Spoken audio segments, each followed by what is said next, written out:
Every financial decision that you make is doing one of two things. It is either propelling you forward to a future where you get to do what you want to do, or it is keeping you stuck in a life where you do things because you have to do them. And while this is true for everybody, I find that a good amount of people in the 40s just have a hard time being decisive about their financial choices. I talk to people every day that want to leverage their money to create tax-free income in the future.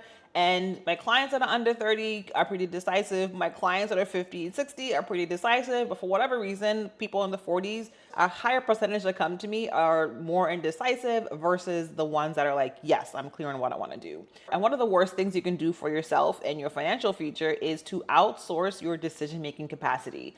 What I mean by that is asking your friend, should I do this? Asking your mom, is this a good idea? Going on Reddit and asking strangers on the internet, like, should I do this with my money? The problem with that is there is absolutely nobody on this earth that is going to have the same outlook and same life and same expectations as you have. So anytime you're asking somebody else for advice, they're not actually giving you advice based on you. They're giving you advice based on themselves, based on what they've experienced, based on what they want, and based on what their biases are. The best thing that person can do is ask you questions to help you to come to your own conclusions.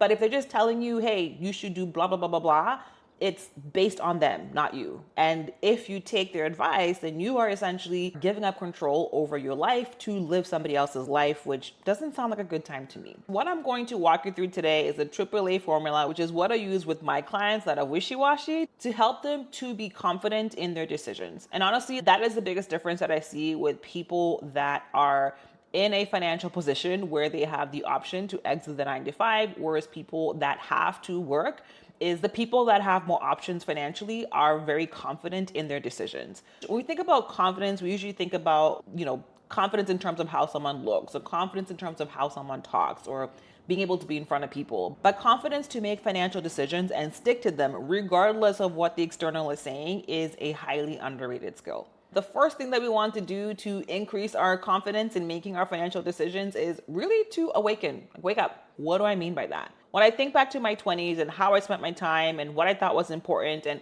who I thought it was, that was very much based on concepts and ideas that were not mine, right? For example, I remember having a conversation with one of my managers when we were talking about a promotion, and I told him I don't care what job that I do as long as I'm making a lot of money. And the year that I made the most amount of money is the year that I was most miserable. I was in the parking lot at work, crying every day. I was depressed. Like, I liked my job, but I just felt like I was trapped. And the idea of making a lot of money and climbing the corporate ladder just no longer resonated with me. And the truth is, that's never who I really was. That's never what I wanted. I was just living the default life that I was supposed to live. Get a nice job, get a lot of money, get promotions, get married, dot, dot, dot, dot, dot, right? To that point, that was the worst year I'd had, but I'm glad I had that year because it helped me to wake up. It helped me to recognize that climbing up the corporate ladder and making a lot of money was not the most important thing. Most important thing to me was, one, having my mental health being intact, and two, having control over my time. And in terms of lifestyle, I'm clear that I want a lifestyle where I'm able to live anywhere in the world and do not have to be locked to a location. So before being clear on mental health and time being my top priority, not money, then I would be willing to take any job wherever and do anything, right? But being able to narrow that down to be specific to me and what I want to do and what kind of life I want to live makes it so that decisions are easier to make. So you want to take a step and ask yourself, are you living a life by default, or are you actually living a life that you designed? Have you taken a step back and questioned, are the goals that you want really your goals, right? Or are they goals that you have picked up from parents' expectations, from media, from your friends? Are your financial goals truly what's going to make you happy and the life that you want to live? Or is it just the path that you think you have to follow because everybody else is following that? Sometimes it can be a little bit hard to recognize when you are doing things because you think you're supposed to versus that you really want to do them. And one thing that you can ask yourself to get clarity on that is, if money wasn't a factor and logic was not in place, what would you be doing right now? Be honest with yourself and don't try to be logical, even if it seems delusional, because things are only delusional until you actually make them happen. Being super clear on what you truly want and what your non-negotiables are with your finances is really important because that is going to impact the second step to your decision. Anytime an opportunity comes in front of you and you have a decision to make, you are going to be filtering it to your goal. Essentially, we're going to be checking for alignment. If I do this thing, is it going to get me closer to the life that I want to live, or is it going to pull me away? This really is a black and white yes or no situation. And if you're asking yourself, does this move me forward or move me back, and there's some kind of confusion, then that means only one thing. You are not being honest. You're either not being honest on whether or not this thing actually gets you to where you want to or not, or you're not being honest with what you really want. You gotta double back to step one and get clear and specific on what your design really is. If you're not crystal clear on what your North Star is, what the design you want for your life is, then anytime you get an opportunity, anytime you're making a decision, it is going to be so hard to make that decision because there's all kinds of directions that you can go.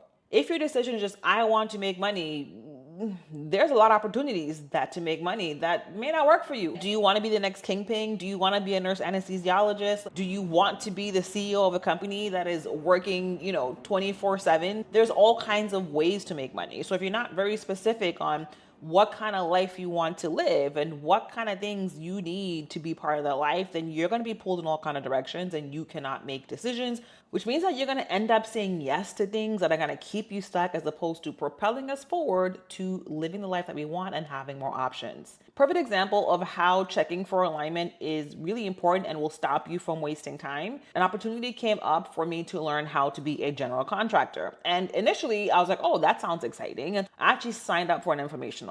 But after a couple of days, I actually decided not to go because I had to ask myself, is this going to move me forward to the life that I want to live or not?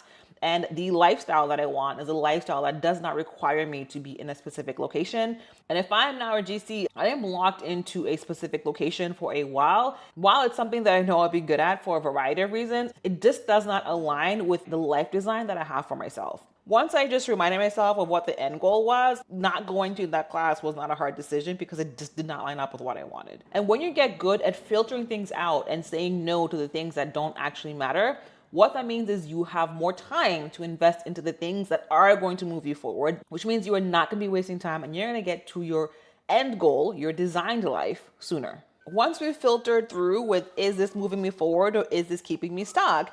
The next thing is to take an action. The action is either going to be to say no to that opportunity because it does not line up with what we want, or the action is going to be to say yes and do that thing immediately. We're not going to procrastinate. We're not going to wait till next year. We're not going to wait till a couple years later. We're either going to cut the decision or we're going to move it forward. The root word for decision comes from Latin and it's cis, which means to kill or to cut. So if you're serious about moving yourself forward and having more options and not being stuck in the system, you have to make a decision to cut off all things that do not lead you to where you need to go. That is the true meaning of a decision. If you're having a hard time making a decision, that means you have too many options. You have not cut off all of the options, and you got to take a step back and figure out what you need to cut out, why you're cutting it out in order for you to move yourself forward faster with confidence.